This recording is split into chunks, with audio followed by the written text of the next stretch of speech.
एक बार हनुमान जी महाराज और भरत जी बैठे थे। कौन कौन?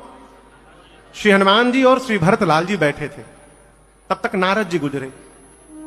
तो नारद जी एकदम आनंद में झूमते हुए जा रहे हैं। हनुमान जी ने पूछा कि नारद जी इतने प्रसन्न? तो बोले भगवान का भक्त हूं, प्रसन्न नहीं रहूंगा तो रोऊंगा। भरत जी पूछ दिए कितने नंबर के भगत हैं आप? नारद जी बोले नंबर? बोले आपको नहीं पता, भगवान के पास एक रजिस्टर है जिसमें भक्तों का नाम लिखा हुआ है, तो आपका नाम कितने नंबर पे लिखा हुआ? नारद जी बोले नंबर छोड़ो, मुझे रजिस्टर के बारे में नहीं पता था आज तक। नारद जी दौड़े भगवान के पास, दंड प्रणाम किए, कहे प्रभु वो रजिस्टर एक बार मिल जाता देखने को हमको। भगवान दिए, खोले तो एक नंबर पर नारद जी का ही नाम लिखा था। नाम देखकर नाचने लगे। उसके बाद पूरा रजिस्टर पढ़े, देखे शुरू से लेके लास्ट तक पढ़ लिए, न भरत जी का नाम न हनुमान जी का नाम। अपना नाम देखकर जितनी प्रसन्नता नहीं हुई, उससे अधिक प्रसन्नता इन दोनों का नाम न देख के हुआ। खूब आनंद में अब आए। हनुमान जी पूछे देखा? हाँ देखा ना, एक नंबर, पहले नंबर पर मेरा ही नाम था। अब भरत जी पूछे हम दोनों का नाम?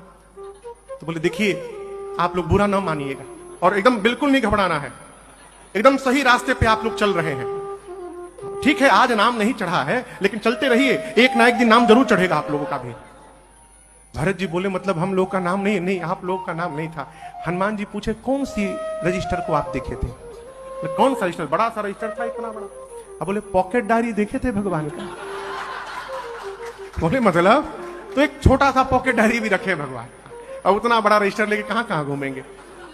नारद जी फिर गए, बोले प्रभु वो एक पॉकेट डायरी आपके पास कोई है? भगवान दिए, खोले तो नारद जी देखे उसमें दो ही नाम थे, पहला नाम भरतलाल जी का और दूसरा नाम श्री हनुमान जी महाराज का लिखा था। नारद जी पूछे प्रभु ये दोनों कौन है? तो मेरे भगत हैं, और रजिस्टर में जो लंबा चौड़ा पोथी बना के रखे हैं वो सारे भगत हैं।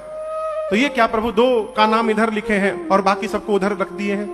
बोले नारद जी वो बड़े रजिस्टर में जो भगत है ना, वो मुझे याद करते हैं, और इधर जो दो नाम लिखे हैं इनको मैं याद करता रहता हूं, ये मूल अंतर है।